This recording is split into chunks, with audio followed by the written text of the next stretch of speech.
It is Monday, December 10th, 2018. It is 8 p.m. Pacific Standard Time, and so you know what time it is. It's time for a little bit of coin metal. And it was kind of a frustrating get your ass kicked at Jiu-Jitsu Monday. We were doing a bit of guard passing, and I need to work on my guard passing a lot. We were doing guard pass from a variety of approaches. We started off with like X guard, and we did a couple different variations on the X guard, like inside and outside leg, inner thigh pass, with a knee pass, kind of a knee slide, shin slide kind of thing. And then we did one where it's where you shift over like you're going for that same slide.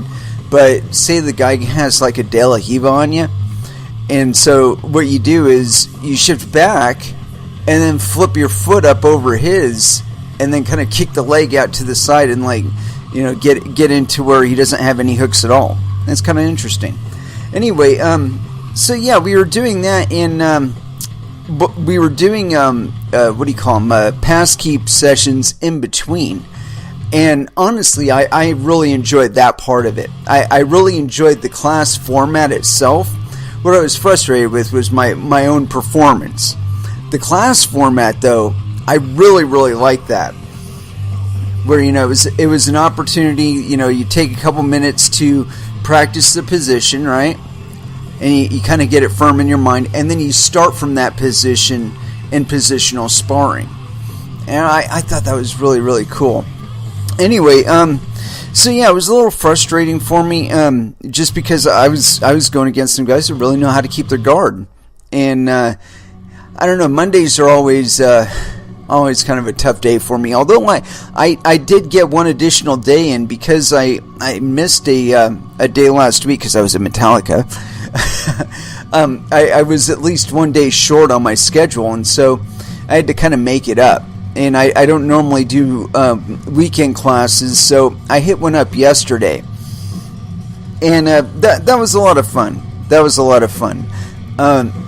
I feel like I am getting a little more solid. Like I'm catching things that other people do and correcting them with movements that I've learned in class. And I think that's a real big improvement for me. I mean, because for a long time I've had my own little, how should I say it, my own toolbox, with regard to dealing with people in a grappling situation. And I'll say that I don't think I'm a bad grappler. I mean, I don't think I'm a competitive grappler or anything like that. But I've always had a proclivity for wrestling. And I had actually had a wrestling instructor in high school take note of my inherent skill, but it was something that I ran from for a very, very long time, and it's mostly because I don't like hurting people. I just don't, and so like the idea of paying to go somewhere and learn specifically how to hurt people, it didn't seem right.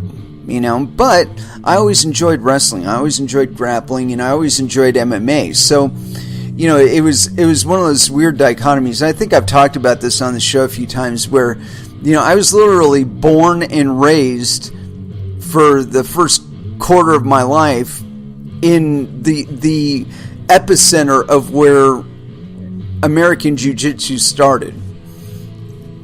Or at least American Brazilian Jiu-Jitsu, where the Brazilians landed. They landed in my hometown and branched out from there. And then that shit was going on all around me. And I had somebody specifically invite me to go to the Machado gym and check it out because he was seeing me wrestle with some of the guys. And he was like, oh, you got a little bit of skill. You really ought to go over to the Machados and learn with them. And I'm like, no, man. You guys fucking come into this gym. You got a goddamn got a black eye, you got a fucking busted open lip, your fucking arm was in a sling last week because some guy wrenched your arm too hard. You know, what the fuck? You were in crutches 2 months ago. I really have no desire to inflict that kind of damage on my body. Worse yet, pay somebody to damage my body like that. But what I didn't know, and what isn't apparent, or wouldn't be apparent to me if I hadn't seen this movie, there's this movie called Roll, and you can find it on YouTube. And if you're into jiu-jitsu at all, and you watch that, you'll get a behind the scenes that like nobody in Torrance that was outside of the martial arts fitness regime had any awareness of. You know, there's like 15 million people in Los Angeles County, like, you know, 14,987,342 people had no fucking idea that this shit was going on, right? But what was going on was you had the Gracies. They'd initiated the tradition of American Brazilian Jiu-Jitsu, or Brazilian American Jiu-Jitsu, or whatever order you want to put that in, right? They brought Brazilian Jiu-Jitsu to America. It landed in Torrance, and then among their top belt people that they'd cultivated here, there was a split. And then you had the Machados and the Gracies, and there was this thing going on, and not just then, but even before then, where the Gracies would send a representative out and find people at other fighting clubs and other gyms, you know, and other dojos, and say, hey, you know, give me your baddest motherfucker, let's go, and come on to my gym and take us on. You know, let's see whose style's got it, what it takes, you know. And so this shit was going on in like the I want to say like the late 80s and early 90s. And so that was the time that I just happened to be working out a lot and happened to be working at a gym for a short period of time during that. And so I was able to see it from the outside, and it didn't look like anything I wanted to get into. You know, I'm hearing about rivalries, I'm hearing about fights and all this other shit, you know, and it's like I just didn't have any interest in that. You know, I mean, my interest was in the wrestling itself, the form itself. And every exposure that I'd had to jiu-jitsu while I was down there, I was at least competent in dealing with the person that I was working with. And I'll never forget, one of them was my first exposure to anything quote-unquote jiu-jitsu was actually in college. And I took a self-defense class. And that ended up being Shotokan Karate. And that's cool. You know, I mean, it's an effective art and whatever, but the instructor apparently had just been taught a little bit of jiu-jitsu, had been shown a little bit of jiu-jitsu, and he's so excited about this, because this guy's been a martial artist his entire life.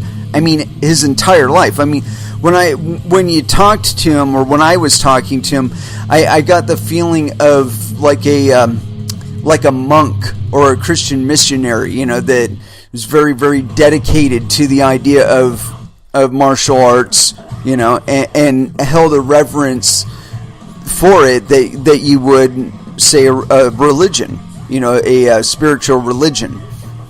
And so anyway, he had been exposed to jiu-jitsu, and it was just like so mind-blowing for him that it was bleeding into his instruction there at El Camino College. And so one of the things he was showing us was getting out of a full mount. You know, if somebody had you in full mount, getting out of it. Well, he picked me as the person to demonstrate with, and so I mounted him. And I took my feet, and just instinctively I hooked him around his butt cheeks, basically. And so he was trying to buck me, and he couldn't. You know, I was sitting back onto his hips and holding his base slightly off the ground, with my feet. And so he wasn't able to, buck against the ground to get me off of him. and this went on for a few minutes, and then I don't know how exactly we transitioned it, but he wasn't able to buck me off of him. But that was like I said, it was like my first exposure to jiu-jitsu. And I don't know why, but I never had the guts to really follow after it. And then one fateful day, I was working at a place that's right across the street from a jiu-jitsu dojo. And, so every time I was driving to work, I was seeing it, and it's just like, one of these days I'm going to fucking go in that place.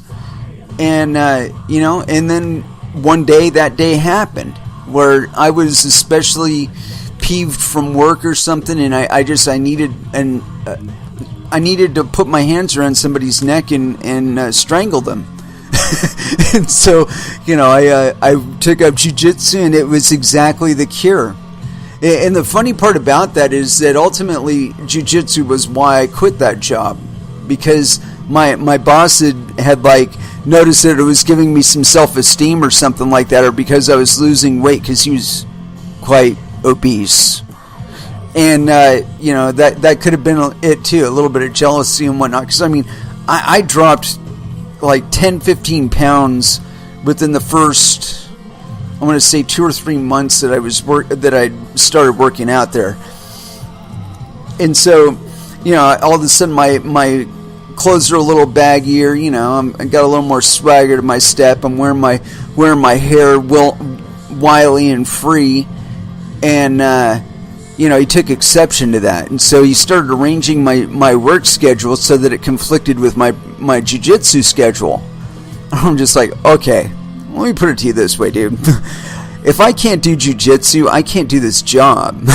Because this job makes me want to strangle people. And I get to take that energy with me to jiu-jitsu and get rid of it. So if I can't do jiu-jitsu, I'm just going to be stuck with this energy and this desire to strangle people, and without anything to do with it.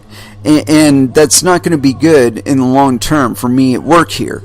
So you have to reschedule me, or I need to find another job. And he chose the latter. He's like, oh, well, you do what you got to do. And up until the going away party, he's like, you don't have to go. We can tear up all the paperwork. And I'm like, I'm done, man. This was goodbye. See ya. And I haven't looked back since. Certainly haven't regretted it for a moment. Anyway, let's go ahead and throw down into some music.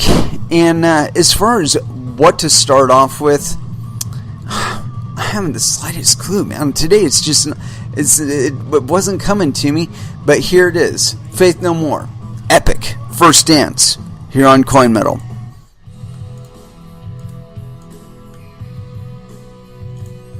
And that was Sixth with Philistine Philosophies.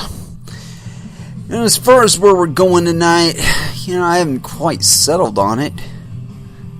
It seems like there's plenty of stuff out there to go over. Just I hadn't refreshed a lot of the stuff on my browser, so I had stuff on there from back on the 6th, and that's just too old for this fucking show, man. And so it's leaving me up in the air as far as where to take us today, because I've been accruing tabs now for at least 3 days, so deciding where to go is kind of difficult. Yeah, it seems like there's a lot of shit in the ether concerning Bitcoin Cash, and I've stayed away from this subject because honestly, I did not care enough about either of the forks to bother to investigate them. All I knew was one of them was backed by Roger Ver and one of them was backed by Fake Toshi. And I only call him that because he still claims to be Satoshi Nakamoto. And so, I've been trying to stay out of it just because it's all bullshit. What counts is, does the fucking network do what it was set out to do? That's what counts. Is, can you mine it? Do you mine it? And can you transact with it? With anybody on planet Earth without a third-party intermediary? Now, one of the things I understood about ABC was that it was being prepped for wormhole, and that, like I said, that actually has an off-chain explorer on blockchain.info. I don't know that makes it any different or better than Lightning Network, and like I said, I haven't bothered to really investigate deeply into it. We may, in fact, take that on this show. I don't know. Maybe after the next music break, because I know I did find some sort of big white paper on it, and that could definitely take up some time. But for right now, I want to go into just a little bit of the stuff on the surface. Because, this doesn't have anything to do with the actual function of Bitcoin Cash, per se. And so, yeah, this is on ccn.com. Why a little-known crypto mining firm is suing Bitcoin Cash's biggest backers. After reporting on the story that Miami-based United Corp had... Oh, and let's check and verify some shit here really quick. It doesn't show me whether who wrote this, so I got to assume this might actually be aggregated from another page. Either that or they actually write their own material. Anyway, continuing on. After reporting on the story that Miami-based United Corp had filed suit against Roger Ver, Jihan Wu, Bitmain, Bitcoin.com, and Kraken Exchange, CCN had the opportunity to talk to Lori Deutsch, Vice President of Corporate Affairs, about the motivation for the lawsuit. The first thing that should be disclosed is that United Corp says that it is not acting on behalf of nChain, Craig Wright, or Calvin Ayre, as some outlets and some of the named defendants seem to be insinuating. If you are busy, and this is Roger Ver, if you are busy encouraging lawsuits against open source software developers for writing code, you are attacking the very foundations of the internet, open source software. And that's to some extent true. They originally entered the blockchain space with an eye toward developing products for Bitcoin miners, and they've determined that on-chain scaling is their preference, so they tended toward developing for Bitcoin Cash early on. The company has two outwardly blockchain-focused product offerings, either in development or on the market Blocknum, a product that fuses blockchain and traditional public switch telephone networks. United Corp started in telecommunications, but decided to get heavily into blockchain in 2017. And blockchain domes, which are a serious effort at providing energy efficiency and cooling efficiency to mining operations. About blockchain domes, Trevor Deutsch explained, "We started researching this whole crypto mining aspect, and it became clear that it was very cost sensitive, it's very energy intensive, and having operations in Canada, we kind of put the two things together and developed what we call the blockchain dome, which is a facility for miners that uses natural cooling through geothermal air exchange, which catches the heat that can be used for greenhouses. So we had the benefit of fairly low electricity rates in the province of Quebec. We have a natural cooling system that cools the servers, and we had the utility of the heat. So it seemed like with all the bad press that mining was getting, we thought there has to be a more sustainable approach, so that's what we came up with." He says they're already servicing 5,000 mining rigs and are looking to expand. The product could potentially be sold to other mining outfits in regions that it would be feasible for use. He says a lot of international mining operations are looking into greener methods of mining, and their product has been getting a lot of positive feedback. He says, quote, "Our core business is providing mining facilities with a more sustainable way for miners." I wonder what that means. "We are affected directly by what happens in the market." This reporter has previously described the lawsuit that United Corp is engaging in as effectively putting centralization or attempts at centralization, perceived or real, on trial. Lori Deutsch will be the first to tell you that he is not a technical expert. He is a corporate executive. He doesn't need to fully understand the technical nature of a hard fork to understand that certain aspects of the way Bitcoin Cash, the Bitcoin Cash hard fork was conducted, violate, in his view, the rules of Bitcoin. He specifically used the term importing votes later in the call, which is an interesting way to describe the move by Bitcoin.com to convert its regular Bitcoin miners without their consent or forewarning to mining the Bitcoin Cash ABC chain at the time of the hard fork in an effort to ensure the stability of the forked chain. Trevor Deutsch said, quote, "Like anyone else who is in that business, obviously we are affected directly by what happens in the market overall. If it is not profitable to mine, people aren't going to mine. So we took things that happen in the market like market manipulation." So we look at things that happen in the market like market manipulation. We've been following very closely this scheduled network upgrade on the 15th of November, and it became really clear to us. Just from a business standpoint, it seemed really clear that there were some shenanigans going on post-fork. He is referring, of course, to the fork that has led to two versions of Bitcoin Cash, which are both independent of each other and have roughly equivalent value in the market. Combined, they would not be equivalent to the previous Bitcoin Cash's value, even if you adjusted for market losses on the whole. Everyone seems to have lost money in this. For readers who are looking for a rundown of how the Bitcoin Cash hard fork came about, this article will help you, and whatever. Trevor Deutsch said it was, quote, "not surprising at all that the Bitcoin ABC side was up to what he describes as shenanigans. Quote, "It's supposed to be a distributed ledger with no dominating forces. Everything goes by consensus. Everything goes under democratic principles. But it seems that post-fork, these principles seem to go out the window." This reporter then asked how the actions of Bitcoin.com actually affected United Corp's business to get to the heart of the matter.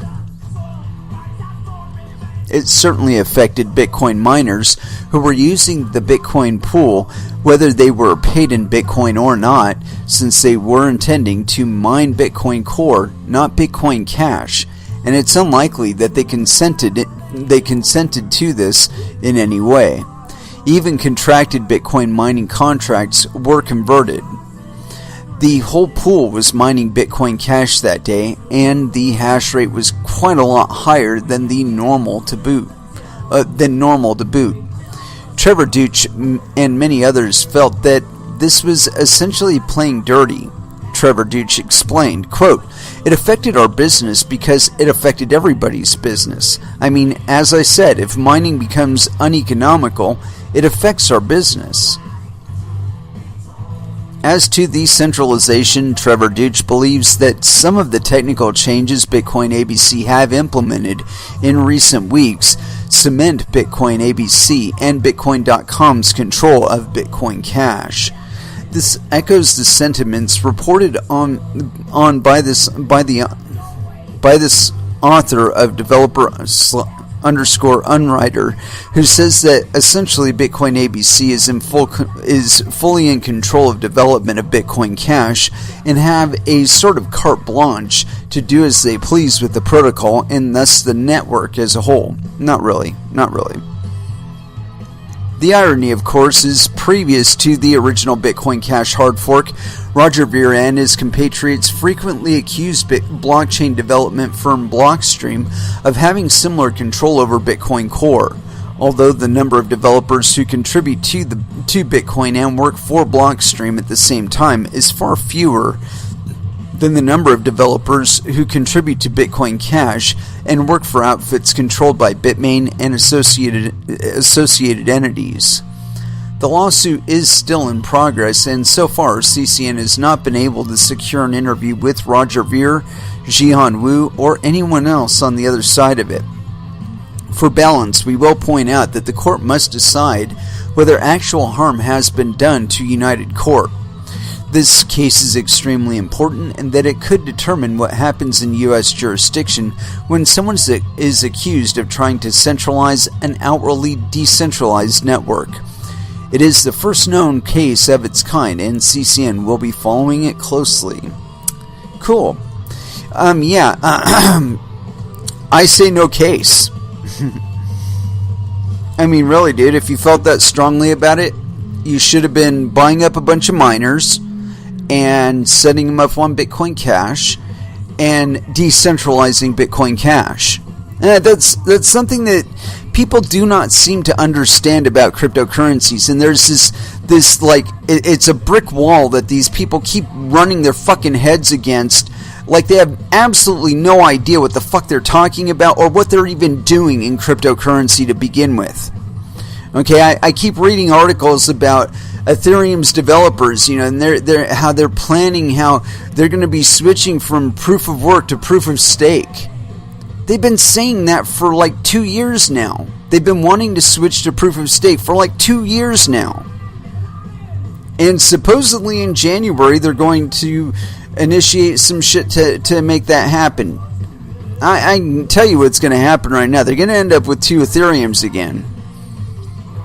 Now we're going to end up with 3 main Ethereums that were primary forks off of the Ethereum blockchain. I mean, it's pretty obvious. And, I think that this case is a bunch of bullshit. This guy tells you he doesn't know anything about the technicals. Well, if you knew anything about the technicals, guy, you wouldn't even be wasting your money on this fucking lawsuit.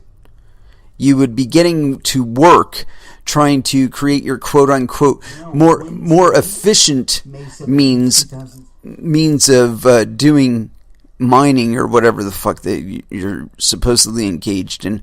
I mean, I don't know. I don't know anything about your business, but I can say this, that your case is a bunch of bullshit. It's a fucking bunch of bullshit. It again, if you say it straight out that these are supposedly decentralized networks, outwardly decentralized networks, and then what did you do? If you would have spent the money that it took to initiate this fucking case on miners, you probably could have made a little bit of difference in what version of Bitcoin Cash is dominant. And this is something that these people fucking do not get about cryptocurrencies. You do not have to process SegWit transactions. If you don't like SegWit, buy some motherfucking miners and run them for Bitcoin previous to BIP9, and there you go. No RBF, no fucking SegWit. None of that bullshit. It's up to you to decide how you want to mine. Jihan Wu did exactly that. He just said, you know what, I don't like SegWit. I'm just going to mine blocks without SegWit. And he was actually finding blocks. So there you go. That shows you straight out that you are not locked into any decision that anybody above you is making. I keep saying it on the show. I really think way more people need to be mining. And right now is a prime time because a lot of these bigger miners have offloaded their shit and are either shutting down operations, because of the price drop, or they're rolling them out so that they can upgrade. Well, those miners are still viable for altcoins. You know, you might not make money mining Bitcoin, although the drop in hash rate is going to drop the difficulty, and that's going to make it a little easier to make money on Bitcoin. And so I don't know, I think that there are several people looking at cryptocurrencies in terms of traditional finance and how you can develop top-down structures and frameworks. And, you know, to some extent they can be effective. You know, like when you're trying to develop some software, having a top-down structure, you know, somebody to kick everybody's asses along and keep them writing code and all that, you know, that's important. But when it comes to whether or not miners decide to actually double-click on that exe or load it or whatever, that's up to the miners. It's their hardware. It's their bandwidth. It's their electricity. And so, again, when we're talking about top-down frameworks, trying to coerce people that are dedicating out of their own will, they have no gun to their head saying you must mine. They're voluntarily supporting whichever currency that they believe in, whichever ones they feel are the best. You know, that's the, I don't know, that's like a market indicator that's really undervalued, I think. But in any case, where I was going with that is that pursuing a case against Jihan Wu and Roger Ver for dedicating more money to hardware, electricity, and bandwidth than you is fucking stupid. And again, if you dedicated the funds that you're dedicating to this fucking lawsuit, you would have a fucking mining operation by now. You probably could have used it for collateral for a loan. If you had the liquid assets available, you could have said, "Hey, bank, are you willing to give me a loan for $500,000 so I can set up this mining operation and blow these motherfuckers out of the water? I got this place over here that I can get cheap electricity on, and I can source some cheap miners or cheaper miners, and we'll just blow these fuckers out of the water." No, you didn't. You said, "Hey, let's initiate a frivolous lawsuit against a bunch of people that we don't even know and have no idea what their role in any of this shit was. For all we know, it was a bunch of fucking FUD." But no, we're going to take the word of a bunch of articles that we read on you know, CCN or Cointelegraph, you know, making accusations about, you know, Jihan Wu and Roger Ver and what they're doing, and fucking CSW and what he's doing and doing. You know, it's a fucking waste of time. It's one of the reasons why I don't even bother with it on this show, is because it's a fucking waste of time. But nonetheless, I do feel it needs some recognition, because I just see way too much of this shit in my fucking feed. And yeah, it bores me. And so, yeah, I think this guy's wasting his money. And it's his to waste, but I think it'll end up setting some poor precedent if they do really pursue it beyond it being a quote-unquote frivolous lawsuit, which I feel it really is. And seeing as we are talking about mining, we got this other article on CCN, "Why Bitcoin is Not in a Death Spiral According to Andreas Antonopoulos." This guy. It's funny, we're actually, I think, living a little bit of fallout of his evangelizing. And I don't say that he, in the idea that he was doing so maliciously, but it's like this. He had all kinds of attention on him, and one of the things he kind of underplayed was mining. You know, the most you would say is something to, oh yeah, if you want to mine, you can. You're not necessarily going to be profitable in it, but yeah, you can.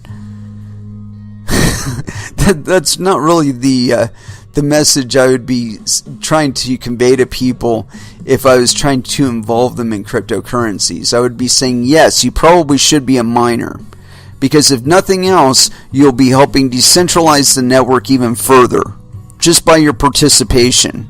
And more than that, your effort will show up on the network, and people will consider it in the valuation of the cryptocurrency in question, whether it be Bitcoin or something else. It counts for something here, you know? And I think that's an idea really underplayed by a lot of these articles, is that they don't really talk about the effects of your participation and what it really means. You know, I mean, you have as much control over your participation in these as the Federal Reserve used to have over you and whether or not you transacted in US dollars. That's so fucking powerful, man. That's more power than humans have had here in the United States, at least, for quite a while now. I mean, the means of barter that we've utilized in the stead of things like cryptocurrencies and even fiat currencies, they're very, very limited. The markets are limited. You know, there's only so many people that want the products that there are no markets for. and so it's the market interface is a little rocky. You need a medium of exchange. You know, something that allows you to trade your pigs for chickens, you know? But anyway, got this article here, Why Bitcoin is Not in a Death Spiral, according to Andreas Antonopoulos. This was authored December 9th, 2018, 2:01 CET by CCN. Over the past month, many reports about the materialization of a potential, quote, death spiral on the Bitcoin network were released, leading investors to be concerned about the short-term trend of the dominant cryptocurrency. According to a security expert and cryptocurrency researcher, Andreas Antonopoulos, the death spiral is unlikely to happen in Bitcoin. I'm just going to say it because I've said it so many times on this show. This is an open source project, which means that anything that can happen will happen, whether you want it to or not. Continuing on. What is a death spiral and why it likely won't happen? On the Bitcoin network, miners find a block filled with transactions every 10 minutes. After 2016 blocks are mined, the network automatically readjusts the difficulty of mining Bitcoin so that if there is less hash power on the network, miners can mine Bitcoin with lower difficulty, and if there is more hash power on the network, miners can mine the asset with higher difficulty. A death spiral on Bitcoin refers to a situation in which the difficulty of the network fails to readjust after 2016 blocks because the hash power of the network continues to fall in a rapid rate, triggered by existing miners in the ecosystem that leave the space due to a decline in profitability. Quote, some people assume that if death spiral happens, then a lot of miners will say, okay, I'm not making enough profits anymore because the hash rate has dropped 50%, so I'm going to turn off my mining, which then causes to drop even further, which causes it to get even slower, which causes it to drop even further, drop slower, death spiral difficulty never adjusts. Antonopoulos explained. However, this phenomenon is unlikely to be materialized on the Bitcoin protocol because miners in the ecosystem operate mining facilities with a long-term strategy. Most major mining centers and facilities obtain electricity and equipment that can be used for years. Miners do not depend on grid operators to meet their demands on a weekly basis, especially in regions like China, where many mining centers operate in due to cheap electricity and cold climate. Mining centers have to secure long-term supply of electricity to maintain their facilities. As such, miners naturally seek for mid to long-term results and profits rather than short-term.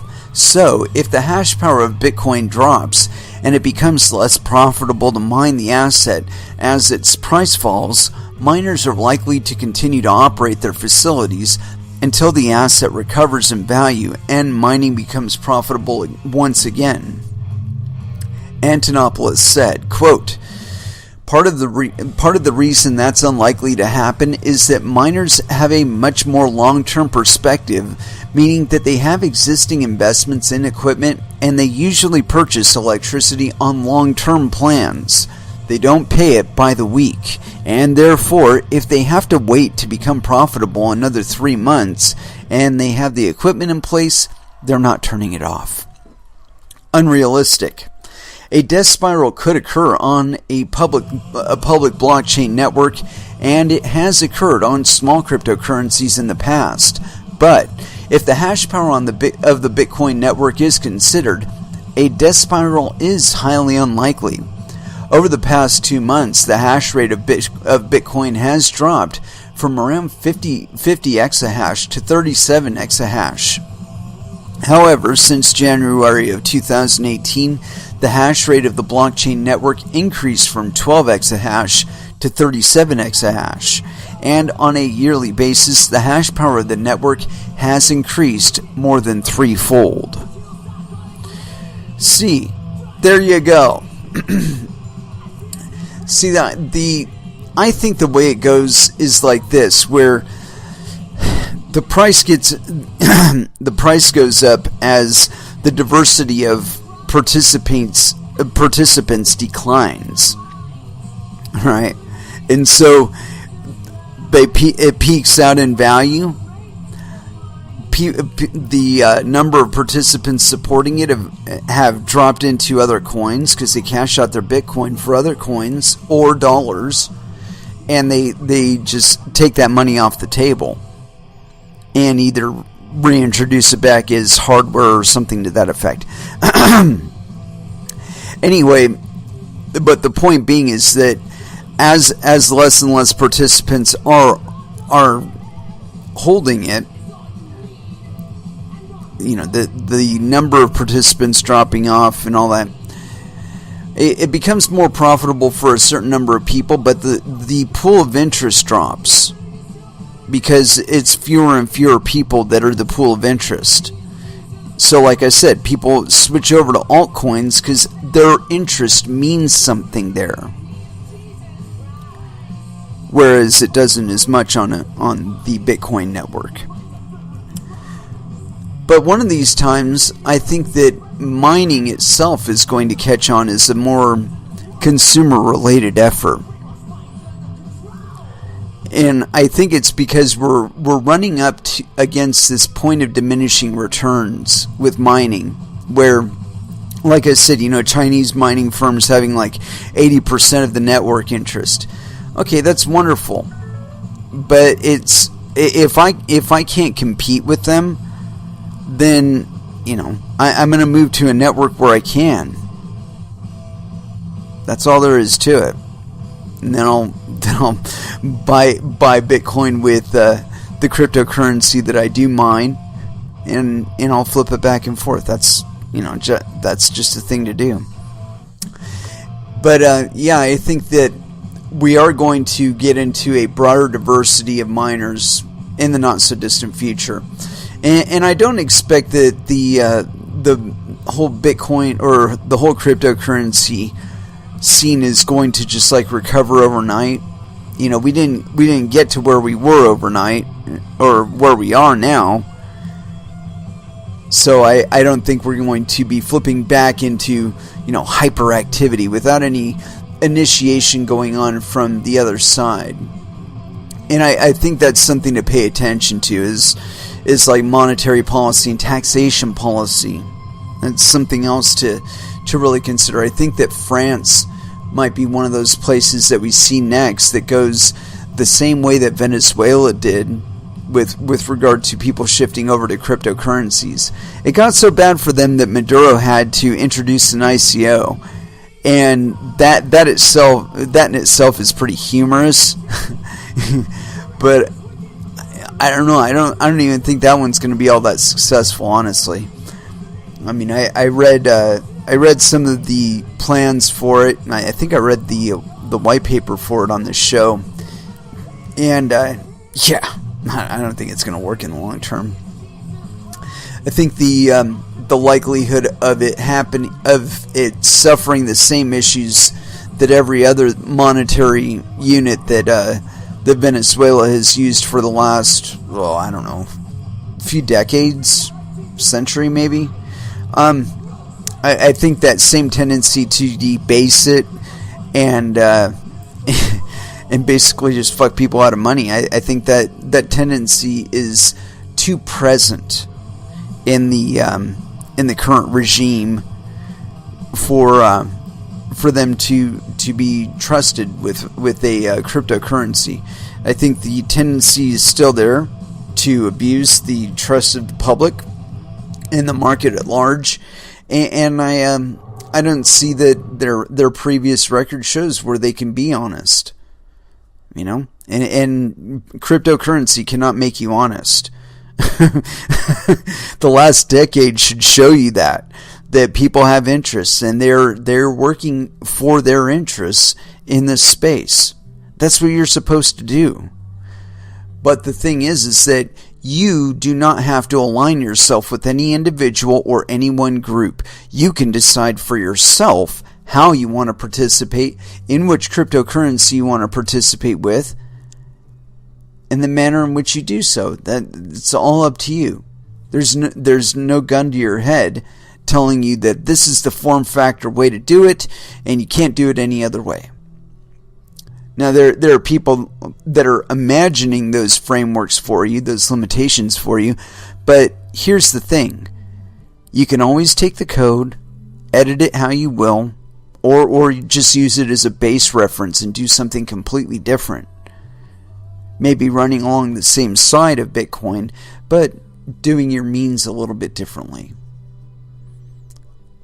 And distributing them amongst your friends. Getting your support from them. You know, that's the mistake of ICOs, is that they're propelled by the money of moneyed parties. People who don't actually have skin in the game, but are wishing to direct it from afar, or influence it from afar. And to me, that's really the wrong way to go about it with regard to cryptocurrencies, is that you're supposed to be supporting them with your participation, your utilization of them, not your willingness to invest capital in them. You know, that doesn't buy you any will from the miners. To some extent it does, because you can decide which cryptocurrency you want to use, and you're not limited to Bitcoin. And so because of that, the miners do pay attention to your interest.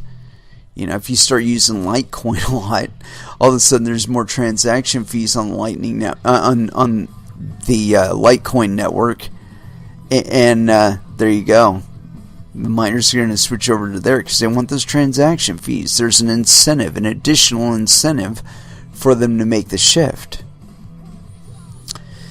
Anyway, let's go ahead and throw back down into some music, and I'm feeling the need for some Clutch. And so here it is, Escape from the Prison Planet, here on Coin Metal.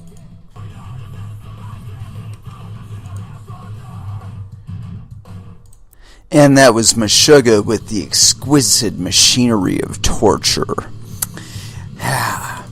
You know, that it's funny because that followed up Static X Machine, and I didn't even pick it. The computer picked that one. It must be fucking AI taking over my fucking Winamp. Anyway, so I did a little digging around, and this wasn't actually the paper that I was looking at the other day, but it is supposedly the the white paper for Wormhole. And so let's go into it, man. We've got about 5 pages here. It's not all that big a deal. Wormhole, a smart contract solution for Bitcoin Cash. Abstract. Born at block height 478,558, Bitcoin Cash, BCH, has been dedicated to bringing a reliable electronic cash to the world and fulfilling Satoshi's original vision as a peer-to-peer electronic cash. It enjoys global seamless circulation, permissionless innovation, among other features.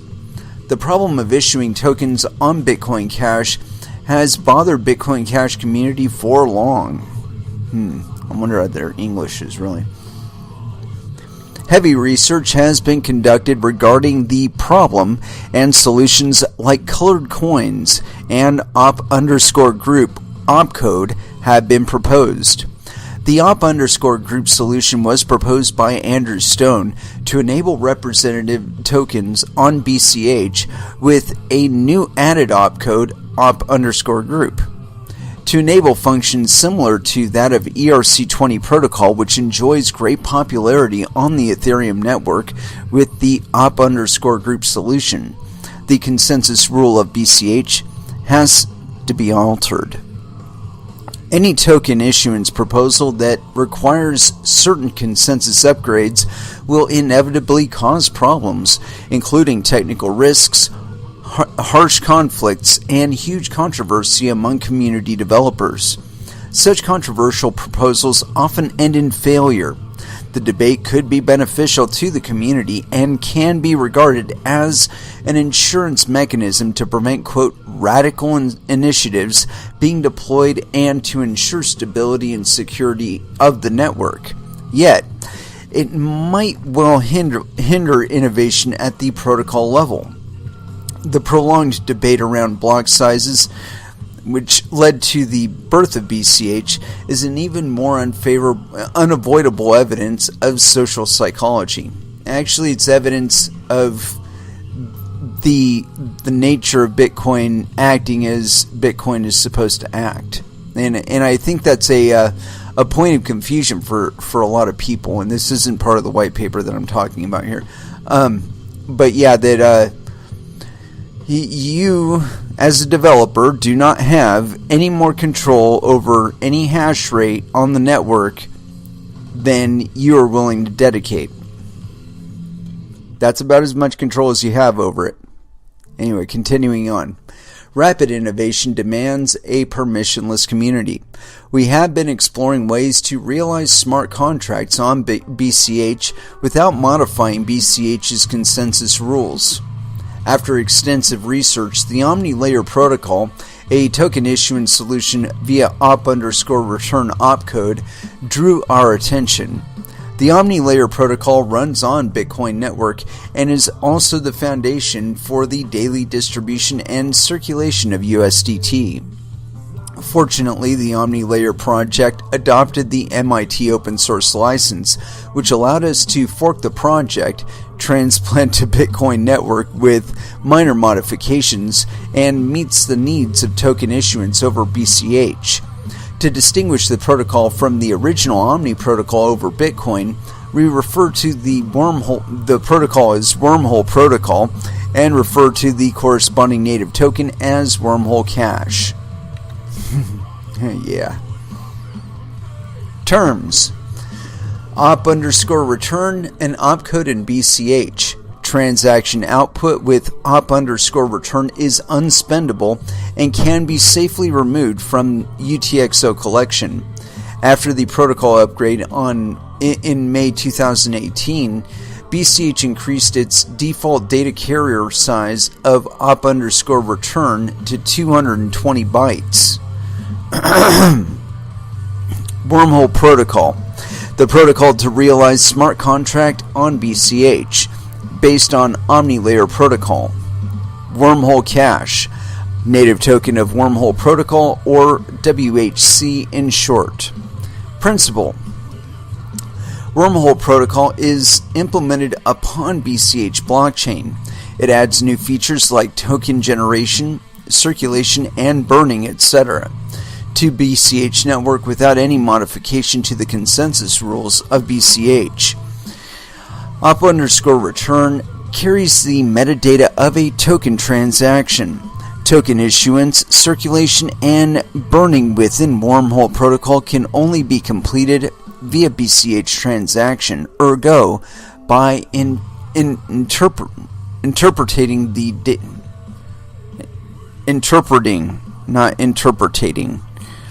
the metadata in op_return.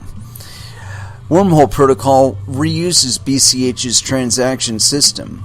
Wormhole nodes need to identify transactions and addresses of BCH network and parse possible wormhole transaction carried by op_return. Wormhole protocol can be regarded as a superset of BCH's consensus rule, which does not care and has no need to parse the data carried by op_return. Implementation. Wormhole protocol is implemented by extending Bitcoin D, and there is no need to change the consensus rule of BCH. Bitcoin D client with integration of Wormhole protocol is called Wormhole client. Nodes running Wormhole client are able to recognize the Wormhole protocol data in op_return. 2-layer security. The first layer is the security of Bitcoin Cash transactions. BCH adopts POW mechanism as a decentralized timestamp server. The mechanism has been running stably for 10 years. No, it hasn't. It's been running stably for about 2 years, roughly. Here are some of the benefits of the UTXO model. UTXO requires no balance maintenance. UTXO serves as an independent data logger that can speed up transaction verification. UTXO model only carries locking script and unlocking script. UTXO has high performance when processing transactions. Wormhole protocol reuses the entire UTXO security model of Bitcoin Cash and its decentralized timestamp server model. The second layer of security is that nodes running Wormhole protocol do not process data that failed to follow Wormhole protocol specifications. Each node has the ability to reanalyze transaction data and recalculate the most recent legal final state. Legal? What? Yeah, whatever. Wormhole Cash, WHC. Wormhole Cash is the native token for Wormhole protocol. The introduction of WHC is necessary because Wormhole protocol layer has no control of BCH layer when executing smart contracts, and in this case, there is no way to realize transaction. Wow. Besides, we need WHC to serve as gas when executing smart contracts to prevent abuse of the BCH network. WHC generation. WHC is generated by the proof of burn POB mechanism. BCH users can send one or more BCH to address QQQQQ to generate WHC after official launch of Wormhole protocol. If less than one BCH is sent to the address, then no WHC will be generated. This burn to generate process is subject to rollback risk of the underlying blockchain. Therefore, WHC can only be generated after 1,000 confirmations of the corresponding transaction. One BCH can get 100 WHC. Based on current cryptographic knowledge and engineering experience, nobody owns private key of the burning address. According to BCH Ledger, this is still a fresh new address when we launched the Wormhole project. Okay, so somebody's probably gonna fix that. If there are market demands around WHC and liquidity is high, users who need WHC can also purchase WHC from the market. Assuming somebody has already burned some coins, dude. How about the two-way anchoring of WHC and BCH? Unfortunately, currently there is no feasible two-way anchoring method that is safe, decentralized, and can effectively deal with the inevitable rollback risk of blockchain. When discussing space travel, Elon Musk said he was not coming back after immigrating to Mars. The way of WHC generation via POB mechanism works the same way as the one-way ticket to Mars. Each Satoshi BCH will never be back, and there is no deadline to the burning process. Wormhole Protocol implements smart contract and adopts different programming languages, and there is rapid development planned ahead. WHC use cases. Fees are often used to prevent network abuse. Smart contract execution is realized via BCH transactions. The fee requirements of the Bitcoin Cash transaction can effectively cope with DOS attacks. Therefore, in the early phase of Wormhole Protocol, no WHC fees are demanded for transfer. Yet, there are several cases where one needs to pay transaction fees with WHC. Number 1. Creating new token demands transaction fee of 1 WHC, so now you're only getting 99 of them. Transaction fees will be burned directly, and thus the total supply of WHC will be reduced.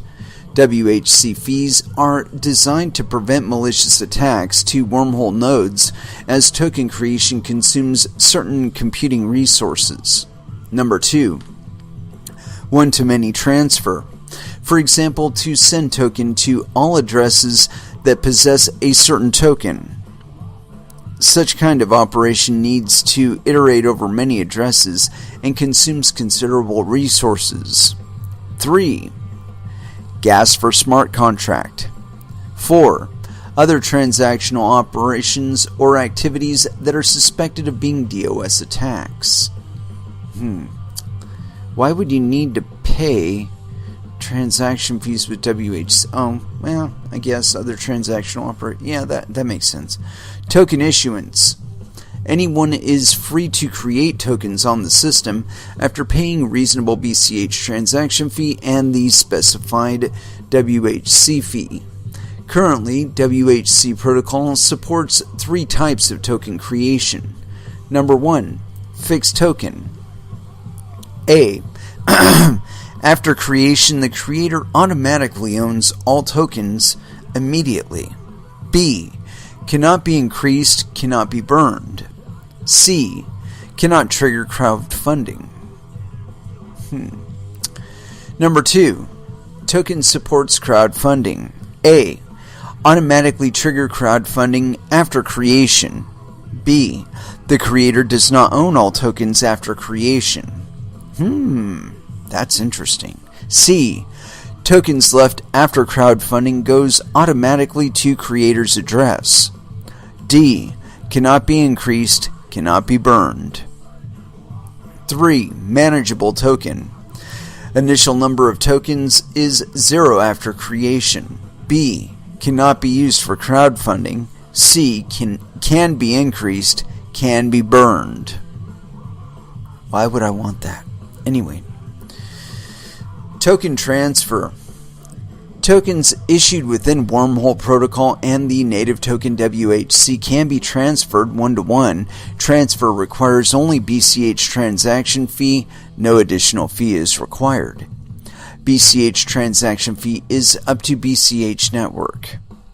In addition to BCH transaction fee, one-to-many transfer also requires certain WHC fees, which is denominated and charged in WHC. I wonder if those are burned. The one-to-many transfer is mainly used for token airdrops. WHC fees will be burned directly. Thank you for answering. Token burning.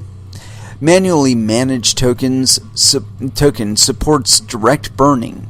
The total number of token after burning will be updated after burning. And this is assuming, of course, that they're actually going to burn them. And this is on the manageable coin version. I can see where there's like an inflation risk there on number 3. But anyway, continuing on. Wormhole roadmap. The development of Wormhole protocol is divided into 4 phases: Earth, Tropos, Ionize, and Exosphere. You need to put an S in there, dude. Exosphere. Anyway, continuing on. Earth. Forked from OmniLayer protocol, Wormhole protocol aims to be the smart contract solution for BCH. The first step will focus on realizing decentralized token issuance function. To ensure the security and launch the project ASAP, we delay the support of decentralized trading on OmniLayer protocol to next phase. Tasks to be completed. Number 1, release Wormhole protocol white paper, which we've done and we are reading.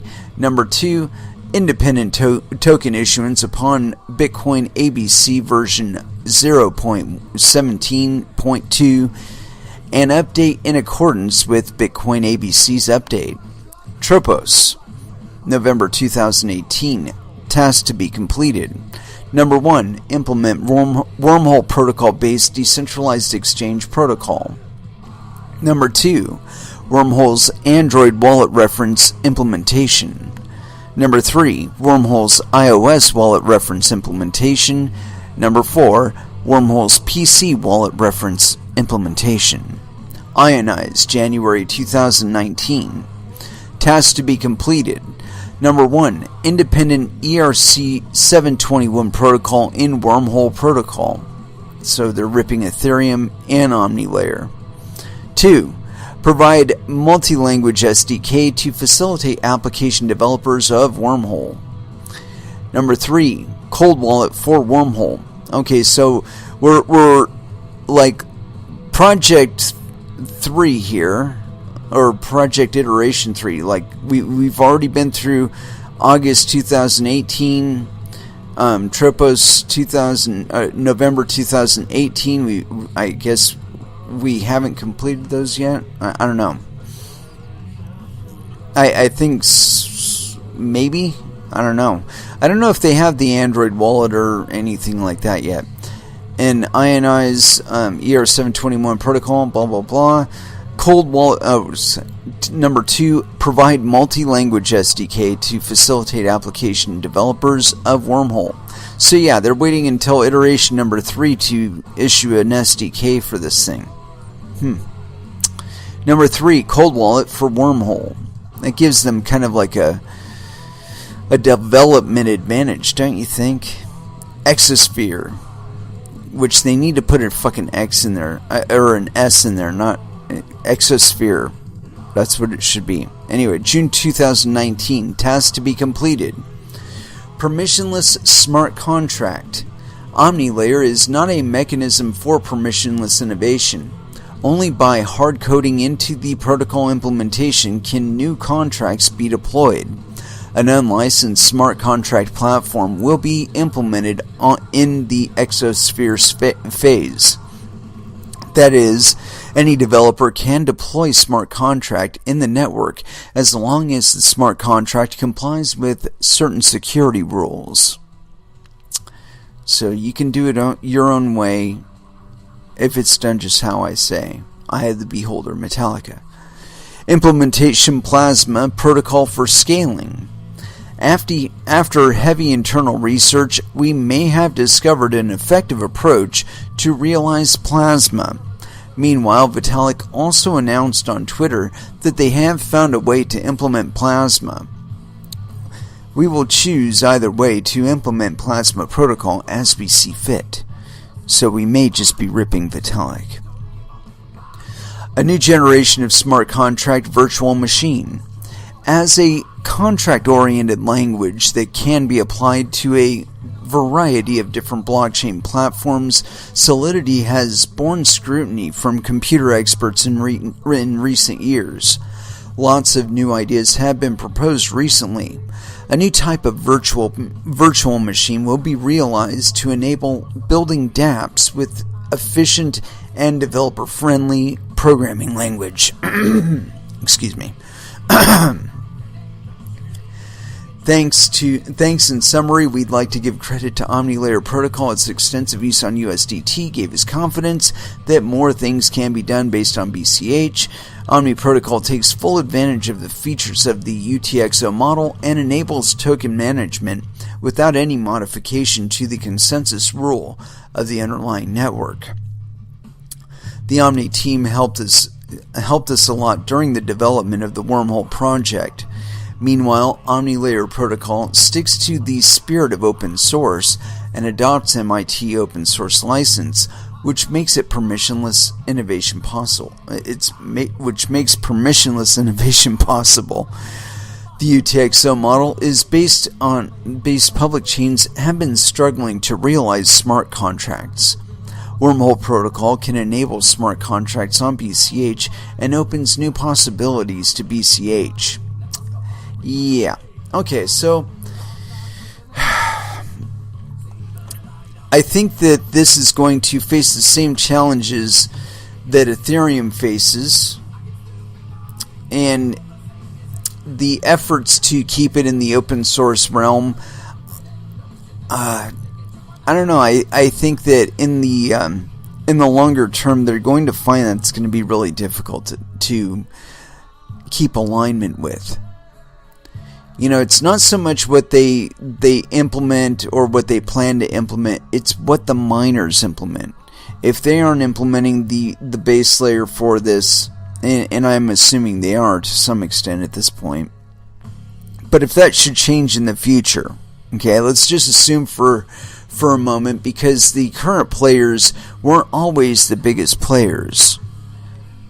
They were at times smaller than they are right now, and may in fact in the future become smaller still than other participants. We could see, and I've been kind of thinking about this, that I think that there is, I don't know, kind of a ripeness for some disruption in the whole mining gig, and I think there have been certain efforts to try and push mining into a more centralized thing, but I think that people are discovering that the real value is in their participation, and so the expansion of networks and expansion of interests in those networks is going to redirect things like the current developers' influence over Bitcoin Cash and Bitcoin itself. You know what I mean? I think there's been some sort of complacency there. That there's an assumption that, you know, Blockstream kind of took over Bitcoin's development cycles, and so there's no real, you know, urgency to try and challenge that. You know, there's no, you know, they're the big brains in town are working on it. The best developers in the world are working on it, and so we should just, you know, relegate ourselves to their choices. And I'd like you to take a moment sometime and read the Bitcoin white paper. There is nothing in there that suggests that you are restricted to one developer group's implementation of Bitcoin. Consider that. Same thing with Bitcoin Cash. It's based on Bitcoin, so that means the same thing is true of it. That a development group can come along and say, you know what?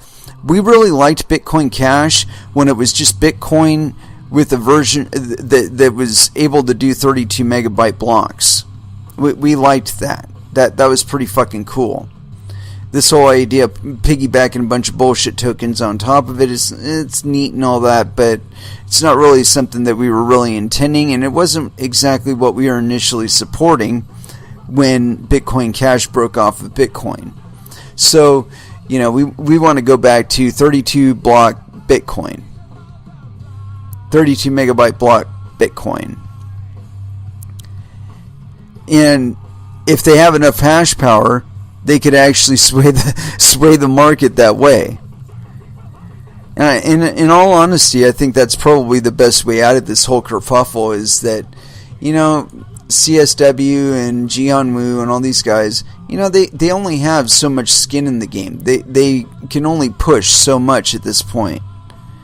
And so the time, I think, is right to start challenging it. Start looking around for the best deals you can get on some fucking hardware. Put some skin in the game, And I think there'll be plenty of deals out there.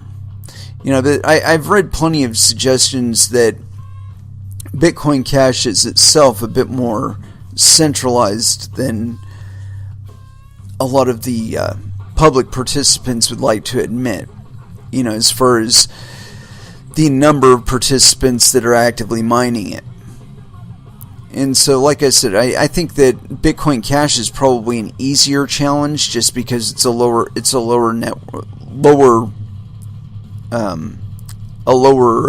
hash rate network, lower difficulty network. And so, like I said, it's kind of ripe for a little bit of a challenge, Anyway, let's go ahead and throw back down into some music. And I haven't played any body count tonight. What the fuck? We need body count. And so, as far as what song to play, it's got to be Institutionalized 2014. Here it is, Body Count, here on Coin Metal.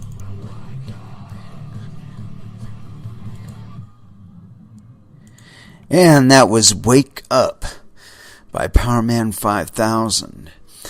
I got one last little article here, and I might have enough time to finish it, but it seems kind of appropriate given what we've been talking about on the one side of Bitcoin Cash. We might as well at least cover the other side, right? Or at least a reference to an article or a bit concerning Bitcoin Cash SV. And so here it is. This one's on Medium.com. It's by Chris Pacia. And by the picture and the name, I'm going to say yes. Penis. Avalanche. Pre-consensus. Making ZeroConf secure. Yesterday, Craig Wright published his plan for ZeroConf transactions on the Bitcoin SV network. It reads like someone who has only thought about the issue for the first time just recently and ignores the years of research into the topic that has taken place in the Bitcoin space over the last decade. This article will be a partial response to his article, but will also outline the direction we are heading to improve ZeroConf in Bitcoin Cash. The problem. At present, ZeroConf payments are insecure on Bitcoin, Bitcoin Cash, Bitcoin SV, and most other cryptocurrencies.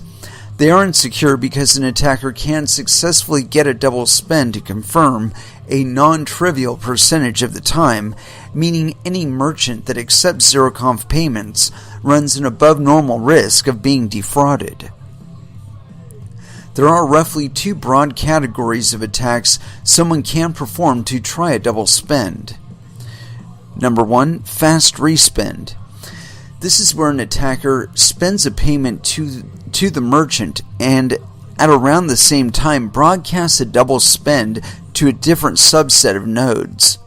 This triggers a race to the miners between both transactions. Most likely, some miners will see the legitimate payment first, and others will see the double spend first, making it a roughly 50-50 chance that double spend will get mined. This attack is very easy to do and has a good success rate. Fortunately for us, it's also the easiest to defend against, as we can make it possible for the merchant to detect the double spend in a timely manner and decline the payment. More in this later. Miner bribe. The miner bribe is much harder to defend against.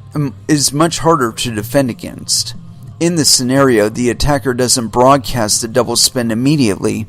Rather, he waits for the merchant to accept the ZeroConf payment, and possibly until he's out of the store and driving away with the merchandise, before creating a transaction, paying a much larger miner fee, and sending it to the miners. As an example, the attacker might buy a $4,000 television, and he can create a double spend paying a $2,000 transaction fee. If any miner accepts the double spend, he gets $2,000, and the attacker gets a $2,000 discount on the television. One would hope miners would be honest enough not to accept the bribe, but even if a small percentage of them do, say 10%, then it blows up ZeroConf for everyone as an instant payment system where you can commit fraud with a 10% success rate isn't usable. Peter Risen has done empirical research on this and found that attaching a bribe to a double spend on the Bitcoin Cash network does pretty significantly increase the probability that your double spend will get mined. This implies that a percentage of miners on the network today are happy to accept your bribe, even though they are obviously aiding in fraud. Solutions. Fast respends. As I said above, fast respends are the easiest class of attacks to defend against. Much of our focus at the last Bitcoin Cash developer retreat was focused around devising a double spend notification scheme that would relay cryptographic proofs that a double spend has taken place on the network, allowing merchants to receive that proof and decline the payment. The workflow would go something like this. Number 1. The merchant's point of sale terminal serves a BIP70 payment request to the buyer. Number 2. The buyer's wallet creates a transaction and sends it directly back to the merchant. The merchant's node inspects the transaction and makes sure it fulfills all the criteria for a ZeroConf payment. It is not possible to create double spend proofs for all types of transactions. Hence, we need to restrict the set of applicable transactions for ZeroConf. Number 3, the merchant broadcasts the transaction to the network. Number 4, the merchant's wallet then listens to the network for double spend notifications for the next 3 to 5 seconds. 5. If no double spend notification comes off the wire during this period, the POS terminal accepts the payment. That seems to be a reasonable approach. 1, 2, 3, 1, 2. Number 7. If a double spend notification does come over the wire, the POS terminal declines the payment, and the cashier asks for another form of payment. Good idea. 8. If the payment was rejected but it still confirms, the wallets send the refund back to the buyer's refund address provided with the BIP70 payment. Thus, we've implemented double spend proof relaying, and merchant software is configured to use it. Fast spend respend attacks will not be possible. Craig Wright's solution to the fast respend attack is to have the merchants query the mempools of all the miners to see if the transaction exists in their mempools. While this would likely be just as effective as stopping fast respends as our double spend notification scheme, it assumes extreme miner centralization. Yeah, it does, actually.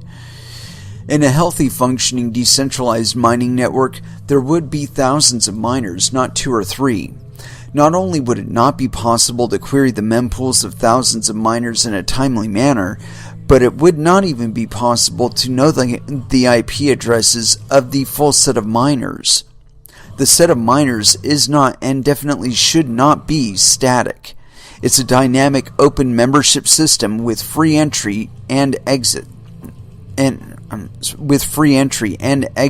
exist. Thus, even if you did query the mempool of all the miners you think you know of, there could always be others joining who you don't know of. That's true. Querying the mempools of miners likely makes sense for BSV, as Craig Wright has repeatedly stated that the goal of BSV is not decentralization. They openly accept and embrace mining centralization as a perfectly normal aspect of the system. Proof he isn't Satoshi. For Bitcoin Cash, however, we are looking to go in the opposite direction. I'm personally likely going to work on decentralizing mining pools sometime within the next year or so, and we've got other people in the space currently researching potential solutions. Miner bribes. In this article, Wright doesn't even touch on the subject of miner bribes. Presumably, he thinks people can just sue a miner if they accept a bribe.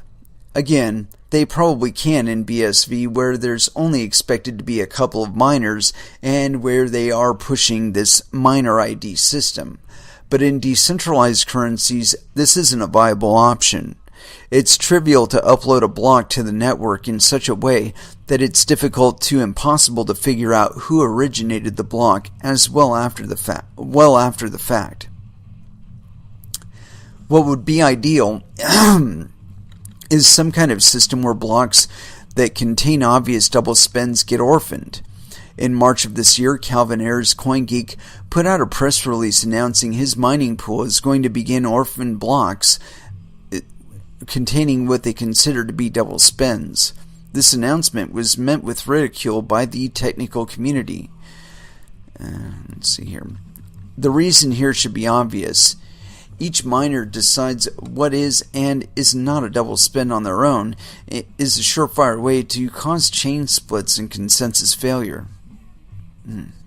So, see also why orphaning blocks with double spend transactions is dangerous by ABC developer Jason Cox. If we are going to be orphaning blocks with double spends, we can't just have every miner doing their own thing. Actually, we should have every miner doing their own thing. There needs to be coordination. There needs to be a way for miners to come to consensus, a pre-consensus, about what is and is not a double spend, so that blocks containing double spends can be safely orphaned without risk of a chain split. Enter Avalanche, and we're not going to go into that because we've run out of time, damn Jim. Anyway, you can find this. It's on medium.com at Chris Pacia, all one word, /avalanche -preconsensus making zeroconf secure. Yeah, preconsensus. Yeah, fuck off, dude. You're talking about centralization of a different sort. Who's defining the rules for pre-consensus then? And what's the point of being a miner if somebody else is determining the consensus rules for you? Right? Anyway, it is with that I'd like to close out this episode. Thank you very, very much for listening. I certainly do appreciate the support. You can find me on Twitter, on Facebook, in the Telegram chat room for Verge Currency, and also the Discord room for Verge Currency as well. And so we will be back again on Wednesday at 8 p.m. Pacific Standard Time. And so until then, I'd like y'all to trade safe. Do your homework. And watch out for your own bunghole, because nobody is going to do it for you. And as far as our last dance, we're going to have to go with our standard System of a Down bounce. So now I just got to get down to it. Where is it? System of a Down bounce. Here on Coin Metal Last Dance. Thank you very much for listening again, and you all have an excellent evening.